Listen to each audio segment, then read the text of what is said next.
कहते आप इस तरह करें 45 मिल पा रहे 3 घंटे हो गए हमें खून नहीं मिल अभी खून मिला बच्चा मर गया। ये मुसलमान है ये सरकारी अस्पताल है जाऊंगी बच्चे मैं आपके खिलाफ जाऊंगी। पाकिस्तान के शहर इक़्तिदार इस्लामाबाद का मशहूर पिम्स अस्पताल जहाँ पे आज एक माँ रोती बिलबिलाती रही तड़पती रही कि काश उसका बच्चा बच जाए, लेकिन खून की कमी के बायस जो कि मोस्टली हादसात होते हैं पाकिस्तान के अंदर उसके ऊपर तफसील से बात करूंगा, लेकिन खून ना मिल सका। KPK से माँ आई पिम्स अस्पताल में बच्चे का इलाज करवाना था, खून मिला लेकिन ताहीर से मिला, तब तक जो बच्चा था उसकी मौत वाक़या हो गई। एक तो हम जिंदा होते हुए किसी को इंसाफ नहीं दे सकते, मर जाए तो उसके बाद इंसाफ मिल भी जाए तो उसका क्या करना। कभी बच्चों के साथ जिनसी ज़्यादती, कभी खुराक की कमी, कभी ग़िज़ाई किल्लत, कभी किस तरह की बीमारियां। आखिर हमारे पाकिस्तान के अंदर जो हुक्मरान हैं, जो अवामी नुमाइंदे हैं, वो क्या करते हैं। कमेटी बनी, डॉक्टर मकसूद ने बताया कि कमेटी की रिपोर्ट आ गई है, डॉक्टरों का जो अमला है उसका कोई कसूर नहीं है। बच्चे को जब अस्पताल में इलाज के लिए लाया गया तो बड़ा मुश्किल था उसकी जान को बचाया जा सके। उसकी रीज़न ये नहीं थी कि खून जो है वो ताहीर से मिला, लेकिन माँ की क्या हालत थी ये पहले देख लीजिए, फिर मज़ीद बात करते हैं। हमारे घर मेहमान आए थे, वो क्या कहते हम किसी के घर के हम लाश लेके आए। अच्छा हुआ क्या आप बताइए जरा डिटेल में। मैं तो इनके पास ही मुझे डॉक्टर ने कहा 1 घंटे के अंदर इनको खून लगा दे, अगर खून नहीं लगा तो बच्चा मर जाएगा।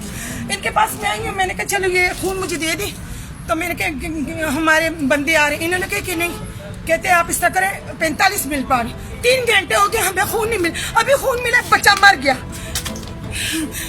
ये मुसलमान है ये सरकारी अस्पताल है जाऊंगी बच्चे मैं आपके खिलाफ जाऊंगी जाऊंगी जाऊंगी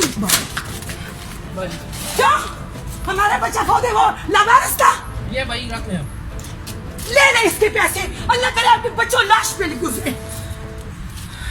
इंसान नहीं जंगली जानवर है। चलो हम तो इस अस्पताल को अच्छा समझते हैं, कुत्ते की नस्ल। कोई मरीज आपके घर में आ गया था ना, इनका हक बनता था ना, हमारी मदद की वजह हमने। जी बिल्कुल, KPK से आने वाली ये खातून जो है, इसके बच्चा तो दुनिया से चला गया, कमेटियां बन गईं, कभी भी उस कमेटी की कभी कोई रिपोर्ट नहीं आई और पहले की तरह जैसे होता आया वैसे ही होगा। लेकिन ये माँ सारी ज़िंदगी एक बात सोचती रहेगी, वो ये जो इसको ज़िंदगी में ये बात रोज़ाना तकलीफ़ देगी कि काश अगर बर वक्त खून मिल जाता तो शायद मेरा बच्चा बच जाता।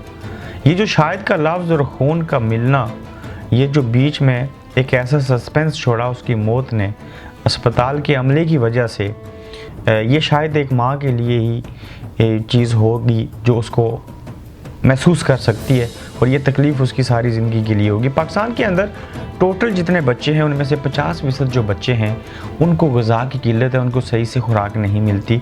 और वो जो 50% टोटल हैं जिनको ग़िज़ा की कमी है, उनमें से 50% जो हैं 50% में से वो लड़कियां हैं। इस तरह से देखा जाए तो आयरन की कमी है, उनकी सही से नशोनुमा नहीं हो सकती, वो पढ़ाई नहीं कर सकती, उनकी सेहत अच्छी नहीं रहती। जिस मुल्क के 50% बच्चों को खुराक तक मुहैया ना हो सही से, उस मुल्क का मुस्तकबिल आप देख लीजिए, कितने लोग सेहतमंद होंगे, कितने लोग पढ़े लिखे होंगे, फिर आगे उनका मुस्तकबिल क्या होगा। किसी कौम के अगर 50% बच्चों की सेहत ही अच्छी नहीं है, उनको खुराक तक नहीं मिलती, तो बाकी वहाँ पे क्या चीज़ें होंगी। मौजूदा हुकूमत हो या इससे कबल की हुकूमतें हों, सारम बर्नी ने बड़ी ज़बरदस्त बात की, उनका क्लिप भी आखिर में देखिएगा।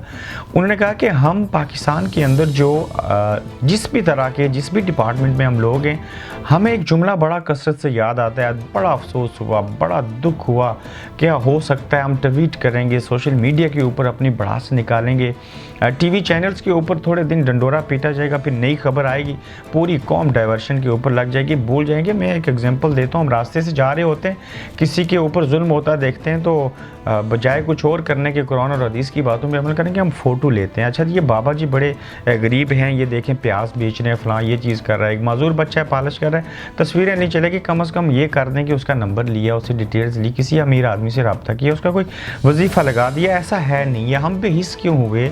एक इस्लामी मुल्क के अंदर हम रहते हैं, हमारा नाम मुसलमानों जैसा, हमारा काम मुसलमानों जैसा, कलमा हमने पढ़ा, लेकिन हमारे अंदर से महसूस करने की वो हिस्स ख़त्म होगी, और जिसको कहते हैं एहसास, वो बेसिक चीज़ होती है किसी भी चीज़ के ऊपर इम्प्लीमेंट करने के लिए। अस्पताल का अमला क्या करता है, वो कसाई बन चुके हुए। मैं उसकी एक एग्जांपल देता हूँ आपको। हम आम लोग पता नहीं को बड़ा दिल रखते हैं, को ज़्यादा जज्बात रखते हैं, हमें बड़ी चीज़ें ज़्यादा महसूस होती हैं, गहराई से महसूस होती हैं। उसकी रीज़न क्या है कि जो लोग अस्पताल में काम करते हैं, चाहे वो डॉक्टर क्यों ना हो, डॉक्टर भी बड़े अच्छे हैं, एक वसीला है अल्लाह की तरफ से इंसानी ज़िंदगी को बचाने का और उसको ठीक करने का। ये रोज़ देखते हैं किसी का कान ज़या हो गया, किसी की आंख नहीं है, किसी का नाक टूटा हुआ है, किसी की एक्सीडेंट में जान चली गई है, किसी को क्या मर्ज़ है। दुनिया की कोई ऐसी बीमारी नहीं है जिसको वो उस मुख्तलिफ शक्लों में देखते नहीं। और ये सारा कुछ देख के इंसान उनके लिए एक आम सी चीज़ रह गई है, बजाय इसके कि होना ये चाहिए था, एक अच्छा रिमाइंडर था, वो महसूस करते, देखते, सुनते, फिर अमल करते। लेकिन वो भी उसी तरह से हो गए, ये रोज़ का काम है, वो बेहिस हो गए। उनके लिए किसी की तकलीफ़, दुख, दर्द रोज़ाना देख के उनकी एक आदत बन चुकी हुई है। जो चीज़ें हम रोज़ नहीं देखते या कभी कभार देखते हैं तो हमें ज़्यादा तकलीफ़ होती है। ये हम में और उनमें फ़र्क है। शायद मैं गलत हूँ, लेकिन मैंने यही तज्ज़िया किया, यही अंदाज़ा लगाया, जो मैंने अक्सर देखा कि वो सच साबित हुआ। दुख और अफसोस के सिवाय हमारे पास है क्या? है बहुत कुछ है, लेकिन हम कुछ करना नहीं चाहते, हम अपनी जिम्मेदारियों को पूरा नहीं करना चाहते। सारा बर्नी कहते हैं कि पाकिस्तान के अंदर और बाकी दुनिया को कंपेयर करना चाहते हैं। मैं लंदन में बैठ के आपसे बात कर रहा हूँ, यहाँ पे कुत्ते, बिल्ले, ये जो होते हैं ना, इन परिंदों को भी, ज़ख्मी को देख ले तो यहाँ पे एम्बुलेंस आती है उनको लेके जाने के लिए। मैं एक वाक़या देता हूँ आपको।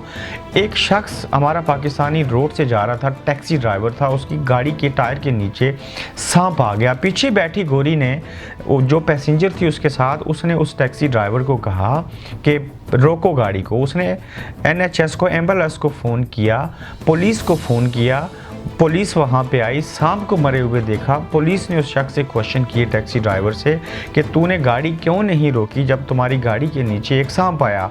उसने कहा जी कि मेरे लिए तो ये आम सी बात थी। उन्होंने कहा ये आम बात नहीं थी, यहाँ पे लॉ है, आपको अगर सांप गाड़ी के नीचे आ गया, वो एक जानदार चीज़ थी, उसका खून आपके टायर के साथ लगा, कल किसी की आगे गाड़ी ख़राब होती है, ये खून जो है ये उसके ऊपर से एक और गाड़ी अगर सांप के ऊपर से गुजरती है और टायर ख़राब होने की सूरत में कोई भी शख्स उसको ठीक करता है और वो जहरीला खून किसी शख्स के साथ लग जाए, अगर आपने रिपोर्ट ना किया हो तो उसकी मौत वाक़या हो सकती है। और लिहाजा आपको इस मुल्क के लॉ के तहत रिपोर्ट करना चाहिए। आपको इसलिए छोड़ते हैं कि आपको पता नहीं था। आप देखें कि सांप गाड़ी के नीचे आके मर गया, उसका यहाँ पर बताना पड़ता है। एम्बुलेंस आई, उन्होंने उस सांप को लपेटा, लेकर गए और उस बंदे को वार्निंग दी जिसने नहीं बताया था। लेकिन गोरी जो थी अंग्रेज़, उसने पुलिस को रिपोर्ट किया। आप अंदाज़ा कर लें कि सांप के मरने के ऊपर उन्होंने उस जगह को धोया, उसको साफ़ किया कि कल इसकी वजह से किसी की जान ज़या ना हो जाए, किसी को कोई बीमारी ना लगे। ये होते हैं इंसानियत के तकाज़े। एक छोटी सी एग्जांपल दी है। हम इस मुल्क की और क्या आपको एग्जांपल दें। यहाँ पे परिंदों से, जानवरों से, हैवानों से, दरिंदों से लेके हर जानदार चीज़ की कदर है। कभी मुझे बताइएगा, मैं आपको कुत्तों और बिल्लों के हवाले से बताऊँगा यहाँ पर लॉ क्या है, तो उसके ऊपर भी हम बात करेंगे। दरअसल हम अपने आप को बैरूनी दुनिया के अच्छे कामों के साथ कंपेयर करने की कोशिश करते हैं, लेकिन वैसा होता नहीं है। क्यों? उसकी रीज़न है हमारा माशरा ऐसा है, हमारी सोसाइटी ऐसी है, हमारी सोचें ऐसी हैं। हम करते ऐसे काम है कि जिसमें हम महसूस नहीं करते, हम दूसरों को कुछ समझते नहीं, हम इंसान को अहमियत नहीं देते। आप देखें पाकिस्तान के अंदर मैं डॉक्टरों को कसाई क्यों कहता हूँ। वो सबसे पहले आपका प्रोफेशन देख के, आपकी जेब देख के उसके मुताबिक इंजेक्शन, दवाइयाँ उसी किस्म की हैवी लगाएंगे, उसी किस्म की ट्रीटमेंट होगी। पहले वो पैसे तय करेंगे, फिर मरीज़ को कांपे टोकेंगे और देखेंगे क्या क्या चीज़ें करनी है। किसी का गुर्दा चोरी हो गया, किसी का अस्पताल से किसी का बच्ची, लड़का हुआ था उसकी जगह बच्ची दे दी और लड़का जो था वो किसी और को दे दिया गया। बच्चों को भी गुम कर देते हैं, पैदा होते ही मर जाएंगे। कब्रों से मुर्दों को निकाल के पता नहीं क्या क्या करते रहे। कहने का मतलब ये कि इंसानी जान हमारे मुल्क में पहले नहीं है, पहले पैसा है, रोकड़ा, जिसको बाबा कायदे आज़म कहते हैं। जब आप इंसानों में और ज़ाती ख्वाहिशात में और इन चीज़ों में, फ़ायदे नुकसान में फ़र्क नहीं करेंगे, तब तक इसी तरह, जिस तरह ये माँ जो आपने रोती देखी, इस तरह से बच्चे मरते रहेंगे। इसके ऊपर बेशुमार बातें हो सकती हैं, की जा सकती हैं, हम इसके ऊपर बोल सकते हैं, अपने दिल की भड़ास निकाल सकते हैं, लेकिन कम से कम जो आप लोग सुनते हैं, चंद जो बातें बयान की हैं, अल्लाह करे किसी को असर हो जाए, मेरे ऊपर खुद से भी हो, हमें भी अल्लाह तौफीक दे के हम कम से कम जानदार चीज़ों को जो है कम से कम महसूस करें, उनके हकूक़ व फ़राइज़ जो होते हैं वो पूरे किए जाएँ। लेकिन डॉक्टर जो हैं पाकिस्तान के अंदर, जो हॉस्पिटल का जो हमारा निज़ाम है, इसको बहुत बेहतर होने की ज़रूरत है। जब तक ये बेहतर नहीं होता तब तक लोग मरते रहेंगे, ऐसे माएँ रोती रहेंगी। सारम बर्नी ने क्या कहा, इनकी वीडियो भी देखें और फिर आपसे मुलाकात होगी। अल्लाह हाफ़िज़। आए दिन पाकिस्तान में ऐसे वाक़यात जिसमें इंसानी जानें, बच्चों की जानें ज़ाया होती हैं, देख करके ये लफ्ज़ अब कहते हुए भी हमें शर्म आती है कि बहुत अफसोस हुआ, बहुत दुख हुआ। कब तक ये अफसोस और दुख हम करेंगे? क्यों नहीं कोई हल निकालते? क्यों नहीं बेहतरी की तरफ जाते? क्यों नहीं ज़िंदगियों को महफूज बनाते? एक बच्चा जो दम तोड़ गया, माँ उसके खून के लिए तड़पती रही कि खून मिल जाए, और ब्लड बैंक वाला कहने लगा कि रुक जाओ, इंतज़ार करो, जब तक कोई डोनर नहीं आएगा खून नहीं मिलेगा। तो ये लोग जो वॉलंटियरली खून दे के जाते हैं, ये किस लिए दे करके जाते हैं? ये किसी की जान बचाने के लिए दे करके जाते हैं। अगर उससे जान नहीं बच रही तो मैं समझता हूँ इस माँ ने बहुत अच्छा इक़दाम किया कि उसको फ़र्श पे फेंक दिया। ऐसा खून फिर फ़र्श पे ही फेंकेगा। ये ऐसे खून से आपकी तिजारत चलेगी कि आप उसकी तिजारत करें, इस इंतज़ार में रहें कि कोई मर जाए और वो खून बचे तो वो बाज़ारों में बिक जाए। बहुत जुल्म हो रहा है पाकिस्तान में, बहुत ज़्यादतियाँ हो रही हैं।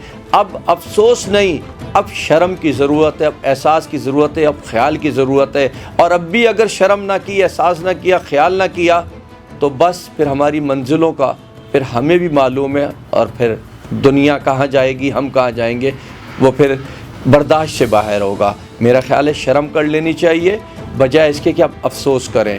तो हम भी महफूज रहेंगे और आपके बच्चे भी महफूज रहेंगे।